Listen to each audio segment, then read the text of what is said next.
আজি এইটো আপোনালোকে দেখিছে নহয়, যিটো ধানটো হৈছে আমাৰ যিটো উজুবেডু 6 যিটো হয়, এইটো দেখিবলৈ পাইছে চাগে আপোনালোকে। এইটো হাইব্ৰিড হয় আৰু ইয়াৰ এইটো হৈছে NP7061, দেখিছেনে আপোনালোকে? NP7061। আৰু এই ধানৰ এইবাৰ আমি খেতি কৰিবলৈ ওলাইছোঁ আমাৰ এই চৰাইদেউ ডিষ্ট্ৰিক্টত। আৰু ইয়াৰ বিষয়ে আমাৰ ইউটিউবত বহুতে তাৰমানে প্ৰচাৰ চলিলে যোৱা বছৰ।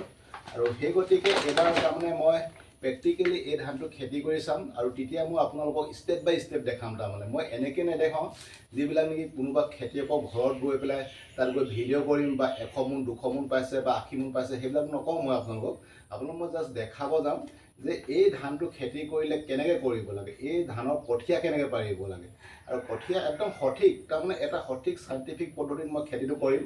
আৰু আফটাৰ ডেট একেবাৰে শেষত কিমান উৎপাদন পালোঁ মই সেইখিনিও দেখাম আপোনালোকক। কিন্তু ভিডিঅ'খিনি ষ্টেপ বাই ষ্টেপ হ'ব, সেই গতিকে আপোনালোকে গোটেইবিলাক ভিডিঅ' চাব। আৰু এই যিটো নেকি ধান হয়, ইয়াক কেনেদৰে আমি প্ৰথমতে আমি শোধন কৰি ল'ব লাগে। একচুৱেলি হাইব্ৰিড চিডত শোধন কৰা থাকে, তেও মই জাষ্ট এটা শোধন কৰিম ইয়াত। আৰু শোধনটো কেনেকৈ কৰিব লাগে, কেনেকৈ ইয়াত ট্ৰিটমেণ্ট কৰিব লাগে, চিড ট্ৰিটমেণ্ট কৰিব লাগে মই দেখাম আপোনালোকক। মই কোনটোনো ভেকুৰনাশক ইউজ কৰিছোঁ মই সেইটো দেখাম আপোনালোকক। চাই থাকিব আপোনালোকে। Thank U.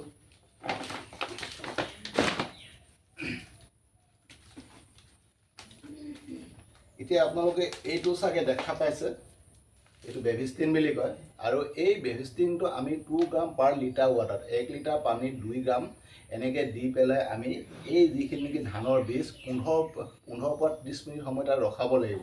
ৰখোৱাৰ পিছত কি কৰিব লাগিব, পানীখিনি ড্ৰেইন আউট কৰিব লাগিব। ড্ৰেইন আউট কৰি পেলাই আকৌ ভাল পানী এইখিনি দি পেলাই সেই পানীখিনিত আমি 48 ঘণ্টা আমি তাত তিয়াই ৰাখিব লাগিব। আৰু আপোনাৰ ইচ্ছা, কিছুমানে একদিনো তিয়াই, অনলি 24 ঘণ্টাও তিয়াই বা 48 ঘণ্টা তিয়ালে বেছি ভাল হয়। আৰু তেনেদৰে তিওৱাৰ পিছত আকৌ আমি 48 ঘণ্টা আমি গাপ দিলে মতে সঠিকভাৱে গজালিবিলাক ওলাই আহে। তাৰপিছত আমি কঠীয়া পাৰিব পাৰোঁ। আৰু এই যিটো নেকি বীজ আমাৰ শোধন কৰা প্ৰক্ৰিয়া, এইটো সদায় আমি ইউজ কৰিব লাগে। কিয়নো আপোনালোকে চাওক, এই ধানৰ যিবিলাক নেকি শাকছ বুলি কয়, ইয়াৰ যিবিলাক বাকলিবিলাকত আমাৰ বহুত ধৰণৰ যি বেক্টেৰিয়া আৰু ভাইৰাছ জনিত ৰোগবিলাক লাগি থাকে ইয়াত। আৰু সেইবিলাক আঁতৰাবৰ কাৰণে একচুৱেলি এইবিলাক দি তাৰমানে ভালদৰে শোধন কৰিলে কি হয়, ধানটো চাফা হৈ পৰে আৰু তেতিয়া ইয়াত অসুখ বিসুখ গোটেইখিনি নাইকিয়া হৈ যায়। আৰু সেই গতিকে তাৰমানে আমি এই যিটো নেকি চিড ট্ৰিটমেণ্ট হয়, আমি এইবিলাক ইউজ কৰিব পাৰোঁ। আৰু বহুত ধৰণৰ মাৰ্কেটত পাব আপোনালোকে। মই যিটো ইউজ কৰিছোঁ মই সেইটোৱে কৈছোঁ আপোনালোকক। আৰু এনেধৰণৰ আপোনালোকে বহুত কাৰ্বেণ্ডাইজাম আছে আৰু বহুত কিবাকিবি আছে, এইবিলাক আপোনালোকে ইউজ কৰিব পাৰে। আৰু তেতিয়া আপোনালোকৰ চিডটো যদি ভালে থাকে তেতিয়া বহুত ধৰণৰ অসুখ বিসুখৰ পৰা আপোনালোকে ৰেহাই পাব বা সকাহ পাব। আৰু সেই গতিকে সদায় আমি চিড ট্ৰিটমেণ্ট কৰাটো বহুত এটা ইম্পৰ্টেণ্ট হয়। আৰু মই আজি আপোনালোকক দেখাইছোঁ কেনেদৰে চিড ট্ৰিটমেণ্ট কৰিব লাগে। তাৰপিছত মই কঠীয়া কেনেদৰে পাৰিম, হাইব্ৰিড ধানৰ কঠীয়া কেনেকৈ পাৰে সেইখিনি আপোনালোকে চাব। আৰু হাইব্ৰিড ধানৰ কঠীয়া সাধাৰণতে আমি যিটো নেকি ব্ৰডকাষ্ট কৰি দিওঁ বা ছটিয়াই দিওঁ, তেনেধৰণে এই কঠীয়াটো আপোনালোকে ইউজ নকৰিব। যিহেতু এই পেকেটটোৰ দাম বহুত, 700 টকা পেকেট, 700 টকা পাৰ পেকেট। আৰু 700 টকা পেকেটটো সস্তীয়া পেকেট হয়, কিছুমান বহুত দামী আছে।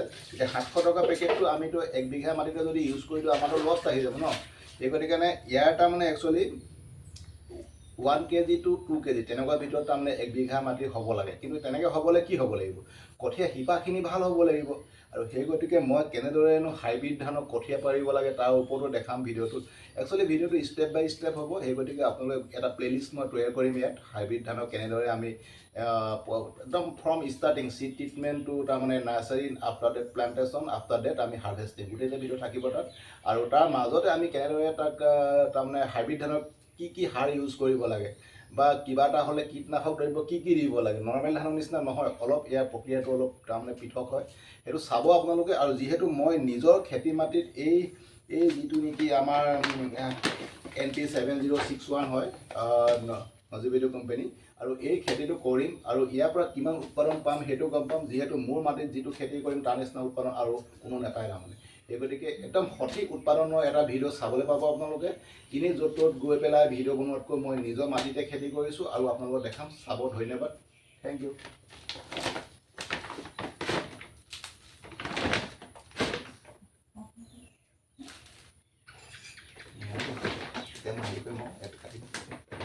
লগাই দিম।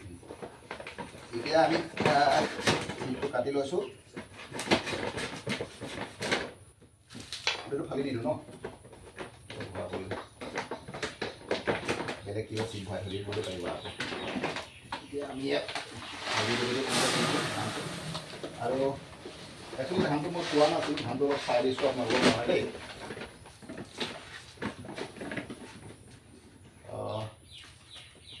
আৰু ধানটো বহুত ক্লিয়াৰ হয় বহুত ভাল হয় ধানটো পিজাত মে বি বহুত ভালদৰে কৰিছে তেওঁলোকে কিন্তু এটা কথা দেই মই ইয়াত জাৰ্মিনেশ্যন টেষ্ট কৰা নাই আপোনালোকে এনেদৰে যদি ধান কিনে ইয়াৰ 100টা ভাল ধান লৈ ল'ব 100টা ভাল ধান লৈ এখন পেটি প্লেট ল'ব যিখন নেকি আমি সাধাৰণতে জাৰ্মিনেশ্যন টেষ্ট বা যিকোনো নেকি আমাৰ ছায়েন্সৰ যিবিলাক ল'ৰা আছে তেওঁলোকে বেছি ভালকৈ জানিব প্ৰেক্টিকেল কৰিবৰ কাৰণে ইউজ কৰোঁ আমি আৰু তেনেকুৱা এখন লৈ পেলাই আৰু তাত আপোনালোকে অলপ পানী দি পেলাই অলপ কাপোৰ দিলেও হ'ব আৰু নহ'লে লিটমাছ পেপাৰ ইউজ কৰিব পাৰে বা লিটমাছ নহ'লেও আমাৰ যিটো নেকি হোৱাইট পেপাৰবিলাক এইবিলাক ইউজ কৰিব পাৰে ইউজ কৰি তাতে অলপ পানী দি পেলাই আৰু এইটো এটা জাৰ্মিনেশ্যন টেষ্ট কৰিব লাগিব আৰু তেতিয়া আপোনালোকে গম পাব 100টা ধানৰ ভিতৰত কিমানটা ধানৰ গজালি ওলালে বা স্পাউটিং হ'ল তাৰ ওপৰত ভিত্তি কৰি আপোনালোকে ধানখিনি ইউজ কৰিব যিহেতু যদি 100টাৰ ভিতৰত যদি 80টাই জাৰ্মিনেশ্যন হৈছে তাৰমানে 80টাই যদি ফুটা ওলাইছে তেতিয়া আপোনালোকে গম পাব যে সেই ধানখিনি বহুতে ভাল হয় আৰু যদি 50টা ওলাইছে তেতিয়া তাৰমানে ধানখিনি ইমান ভাল নহয় তেতিয়া আপোনালোকে চিটটো বেছি ল'ব লাগিব যিহেতু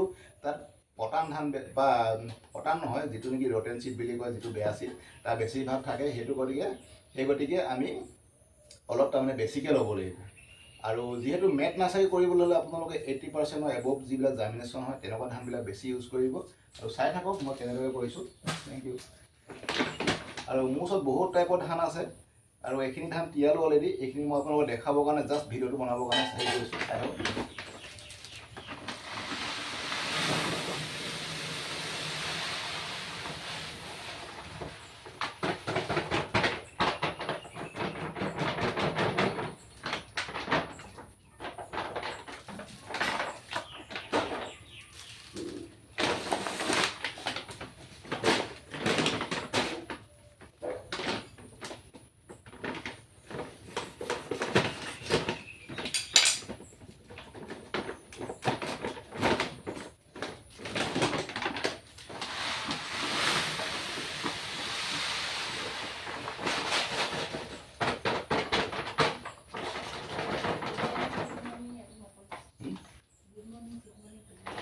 কম এতিয়া কৰিলোঁ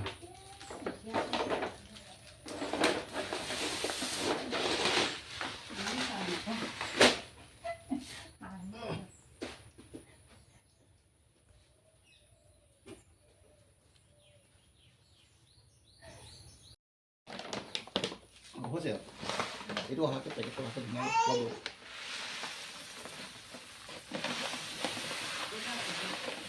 আহিছে নাই আহিছে না